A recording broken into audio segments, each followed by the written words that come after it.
Hello दोस्तों, कैसे हैं आप। मैं हिमांशी क्षितिज वेलबींग से आप सभी का स्वागत करती हूँ। चलिए हम आगे बढ़ते हैं कुछ और नया सीखने के लिए।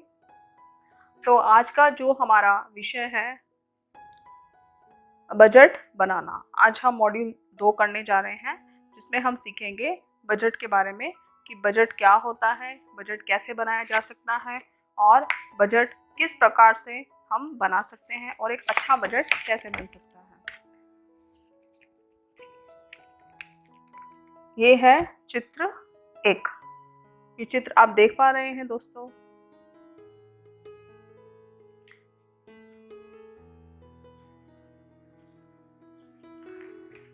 इस चित्र में हम देखते हैं यहाँ पे है आय, मतलब इनकम।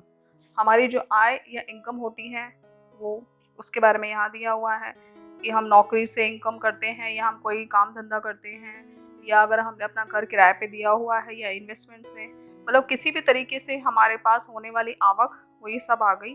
उसके बाद है खर्चे कि हम कहाँ कहाँ पर हमारे खर्चे होते हैं, रोज़मर्रा के खर्चे, मंथली खर्चे, सालाना खर्चे। तो ये खर्चे हो गए। तो जब इन आय जो हमारी होती है, हमारे पास जो पैसे आ रहे हैं और जो हमारे खर्चे हो रहे हैं, इन सब को ये जो हम पूरा लेखा जोखा जो हम पूरा लिखते हैं उसे हम बजट कहते हैं।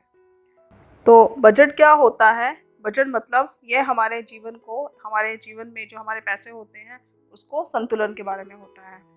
तो बजट से आय, खर्चे, निवेश, बचत को ट्रैक करने में मदद मिलती है।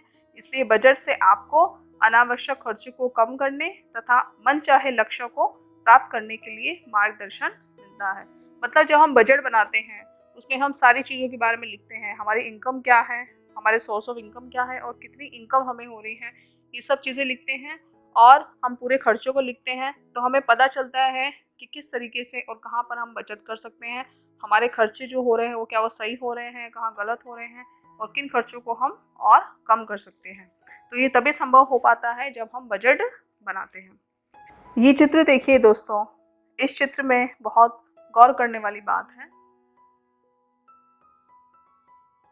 यहाँ पर 3 चेहरे, 3 लोगों के बारे में बताया हुआ है। ये वो लोग हैं जिनके खर्चे उनकी आय से अधिक है, मतलब जो आय हो रही है उससे ज़्यादा वो खर्चे कर रहे हैं, मतलब कि वो उधार ले रहे हैं, इसलिए वो हमेशा दुखी रहते हैं। दूसरे हैं वो लोग जिनके खर्चे आय के बराबर है, मतलब जितना पैसा आया उतना ही पैसा चला गया। तो ये लोग क्या होते हैं, ना ही इनको उधार की ज़रूरत होती है और ना ही ये बचत कर पाते हैं, लेकिन ये हमेशा किसी न किसी चिंता में रहते हैं। और ये है आखिरी वाले लोग कि जिनके खर्चे इनकी आय से कम होते हैं, मतलब जितनी इनकी इनकम होती है, जितने पैसे ये कमाते हैं उससे कम ये खर्चे करते हैं, जिस वजह से ये बचत के लिए योजना बना पाते हैं और ये लोग ज़्यादातर खुश रह पाते हैं। तो इसलिए हमें बहुत समझने की बात है कि यदि आप लाल पर हैं तो आप बहुत रिस्क में हैं, अगर आप इसमें हैं तो भी हम रिस्क में ही होंगे। और अगर हम इस प्रकार की सिचुएशन में आना चाहते हैं, हम खुश रहना चाहते हैं, तो हमको बजट बनाना शुरू करना पड़ेगा। बजट एक साधारण योजना है जो ये बताती है कि आप अपने पैसों के साथ क्या करेंगे।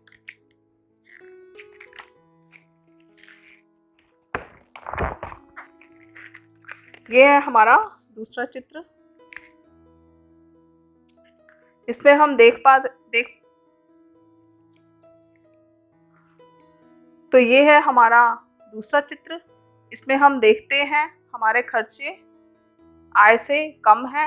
हम सभी हरे इंडिकेटर्स पर रहना चाहते हैं तो हमें क्या करना चाहिए। मतलब चाहे आप हो चाहे मैं हूँ, दुनिया में कोई भी इंसान है, हर कोई इंसान इसी इंडिकेटर पे रहना चाहता है। मतलब हर इंसान खुश रहना चाहता है कि उसके खर्चे कम हो, उसकी आय ज़्यादा हो और वो ज़्यादा से ज़्यादा बचत कर पाए। तो इस पर अगर आना है तो हमको क्या करना होगा, ये हमें जानना बहुत ज़रूरी है। तो हमें क्या करना पड़ेगा कि हम देख रहे हैं कि दैनिक, साप्ताहिक, मासिक और वार्षिक, मतलब डेली के, वीकली, मंथली और ईयरली, हमें इस तरीके के अपने सारे खर्चों का हमें ट्रैक रखना होगा। इसके साथ ही हमें देखना होगा कि हमें अपने जो पैसे हैं उसको हम अपनी चाहत या इच्छाओं पे खर्च ना करके हमें ज़रूरतों पे खर्च करना होगा, ताकि हम उस पैसे को बचा पाएँ। इसके साथ ही हम देखते हैं कम, मध्यम, लंबी अवधि कि जो कि कहाँ पर हम अपने पैसे को खर्च, कम अवधि में, मध्यम अवधि में, लंबी अवधि में, जो भी हमारे। इसके साथ ही हम देखते हैं कि अपने जो लक्ष्य है हमें उसको निर्धारित करेंगे कि कब हमें अपने पैसों का सही इस्तेमाल करना है। यहाँ पे एक छोटी सी कहानी दी हुई है। ये कहानी है रक्षा की। तो रक्षा मूल रूप से गुजरात की रहने वाली है, जो शादी के बाद अपने पति के साथ दिल्ली में शिफ्ट हो गई है। उसने अपने पति आनंद के साथ विस्तार से अपना बजट बनाया है। एक दिन रक्षा की एक मित्र उसके घर पर आती है और बातों ही बातों में कहती है कि रक्षा के घर पर एसी नहीं है। रक्षा को इस बात का बहुत बुरा लगता है और वह एसी खरीदने का निर्णय करती है। हालांकि एसी खरीदना रक्षा के बजट में नहीं है। अब रक्षा और आनंद को क्या करना चाहिए? यहाँ पे हमने देखा कि रक्षा अपने पति के साथ रहती है, उन्होंने अपना बजट बना लिया है, उनके बजट में अब पैसे नहीं बचते हैं। पर एक दिन उसके घर पर उसकी सहेली आती है और वो कहती है कि इतनी गर्मी है और तुम्हारे पास एसी नहीं है। तो आपको क्या लगता है कि रक्षा को अपनी सहेली की बातों में आकर अपना बजट खराब करके एसी खरीदना चाहिए? तो आंसर यही आता है कि उसको ऐसा नहीं करना चाहिए।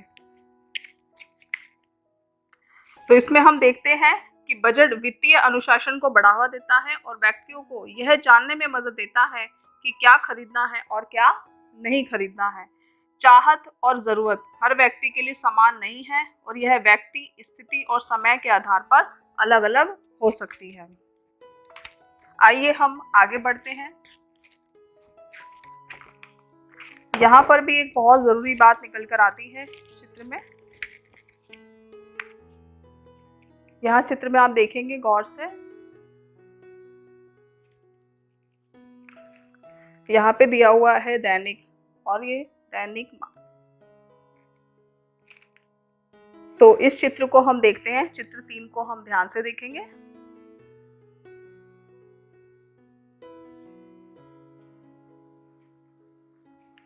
तो जब हम चित्र 3 को देखते हैं तो यहाँ पे एक एग्जाम्पल, एक उदाहरण दिया हुआ है पान मसाले का, कि अगर कोई व्यक्ति, अगर कोई पुरुष अगर रोज का 30 रुपये अगर अपने पान मसाला या बेसन पे खर्च करता है तो महीने का वह 900 रुपये और साल का करीब 10,800 रुपये वो पैसा खर्च करता है सिर्फ पान मसाले पे। और अगर कोई इंसान हर महीने 50 रुपये तक का पैसा हर रोज खर्च करता है अपने पान मसाले पे, तो महीने का वो 1500 रुपये और साल का करीब 18,000 रुपये। ये कोई छोटी रकम नहीं है, मतलब 18,000 रुपये साल का वो सिर्फ पान मसाले पे खर्च करता है। तो हम समझ सकते हैं कि रोज बचाए हुए 10 रुपये, 20 रुपये, 30 रुपये, 50 पैसे सालाना कितने सारे पैसे बन सकते हैं और इन्हीं पैसों को हम कहाँ पर वेस्ट कर रहे होते हैं। तो ये जानना बहुत ज़रूरी है। तो इसलिए मैं आप सभी से रिक्वेस्ट करूँगी कि अगर आप में से कोई भी इस तरीके के व्यसन करते हैं तो कृपया उसको धीरे धीरे छोड़ना शुरू करिए, ताकि उस पैसे को बचाकर आप अपने भविष्य को एक सुनिश्चित कर पाएँ, आपके जो सपने हैं, आपके जो गोल हैं उसको पूरा कर पाएँ और आप आर्थिक संकट में नहीं आए, इसलिए आप सेविंग कर पाएँ। इसके साथ ही क्या होता है कि जब हम किसी भी तरीके की ऐसी चीज़ें का सेवन करते हैं तो अक्सर लोग बीमार होते हैं। फिर कंपनीज में जहाँ पे वो जॉब करते हैं वहाँ उनकी एब्सेंट लगती है, घरों में झगड़े होते हैं। तो ये सारी चीज़ें निकल कर आती हैं। तो ये सारी चीज़ों से बचा जा सकता है अगर हम कुछ अपनी आदतें सुधार लेते हैं। तो हमें ये समझना होगा कि व्यसन छोड़कर या अपने अनावश्यक खर्चों को कम कर हम लोग एक अपने पैसे बचा पाएंगे, लेकिन वो तभी संभव है अगर हम उसका बजट बनाएं। अक्सर लोगों को ये लगता है कि 10 रुपये, 20 रुपये, 30 रुपये ये बचाकर हम कुछ खास पैसा नहीं जोड़ पाएंगे। इससे अच्छा है कि हम इसको खर्च करके अपने जीवन का आनंद लेते रहें। लेकिन उनको समझना होगा कि बूंद बूंद से ही घड़ा भरता है। तो व्यसन छोड़ने से न केवल आपके पैसे बच जाएंगे बल्कि आपके स्वास्थ्य, रिश्ते, नौकरी और खुशी भी होगी। तो ये अब हमें समझना है कि हम किसको चुनते हैं। आइए अब हम देखते हैं हमारा आगे का चित्र। ये चित्र भी बहुत इम्पोर्टेंट है, देखिए आप सभी।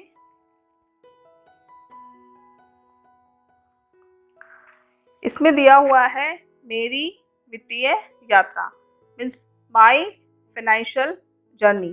तो हमारी जो वित्तीय यात्रा होती है, वित्तीय यात्रा मतलब कहाँ कहाँ पर हम पैसों को खर्च करते हैं, तो वहाँ पे सब कुछ बताया हुआ है कहाँ कहाँ पर। जैसे कि कम अवधि के लक्ष्य, मतलब रिसेंटली बार बार हमें किन चीज़ों की ज़रूरत होती है, खाना पीना, ज़रूरत की चीज़ें, कुकर लाना है या कोई भी सामान लाना है घर का, चप्पल लानी है, ठीक है, ये सब ज़रूरतें हमारी अक्सर होती रहती है जो हमें रिसेंट कभी भी ज़रूरत पड़ जाती है।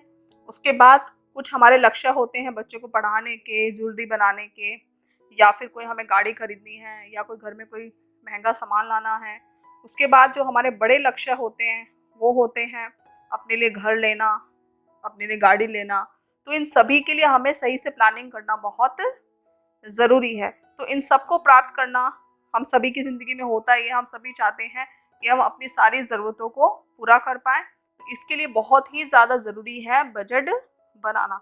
बजट बनाने से हमें पता चलता है कि हमारी बचत कितनी है, हमारे खर्चे कितने हैं, हम पैसे को इन्वेस्ट भी कर सकते हैं और हमें उधार वगैरह से भी हम लोग बच सकते हैं, और अगर ज़रूरत हो तो उसकी प्लानिंग कर सकते हैं। तो ये हमको बहुत समझना होगा। हमें अपने पैसों का प्रयोग कहाँ पे करना चाहिए और हम कहाँ पर करते हैं। हम खुद के लिए अपने पैसों का उपयोग करते हैं, हम परिवार के लिए करते हैं और अपनी कम्युनिटी के लिए करते हैं। इन पैसों का उपयोग हम इस तरीके से करते हैं। तो आर्थिक परेशानी या किसी जोखिम से सुरक्षा के लिए जीवन, स्वास्थ्य और संपत्ति का बीमा भी करवाना ज़रूरी है। हमें ये भी ध्यान रखना है कि हम जो भी बजट बनाते हैं या जो भी हम अपना हिसाब किताब लिखते हैं खर्चों का या सेविंग का, उसके साथ ही बहुत ज़रूरी चीज़ निकल कर आई है, बहुत ही इंपॉर्टेंट, कि हमें हमेशा अपना बीमा करवाना चाहिए।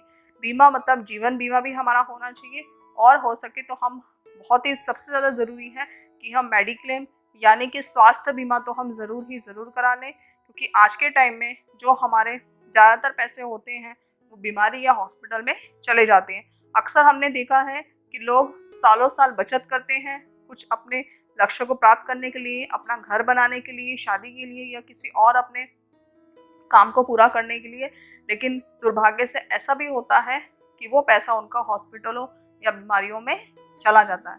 तो इसके लिए आज के टाइम में बहुत ही ज़्यादा ज़रूरी है कि आप अपने एरिया में आपको कोई अच्छा सा मेडिक्लेम प्लान आपको फाइंड करना चाहिए। एक अच्छा सा स्वास्थ्य बीमा लेना बहुत ज़रूरी है, ना सिर्फ आपके लिए बल्कि आपके पूरे परिवार के लिए, ताकि कभी भगवान ना करे कभी उनको ज़रूरत होती है तो कम से कम आपको कभी भी आपका ये बैलेंस खराब नहीं होगा, और समय पर आपको पैसे मिलकर आप एक अच्छी स्वास्थ्य सेवाओं का लाभ उठा भी पाएंगे।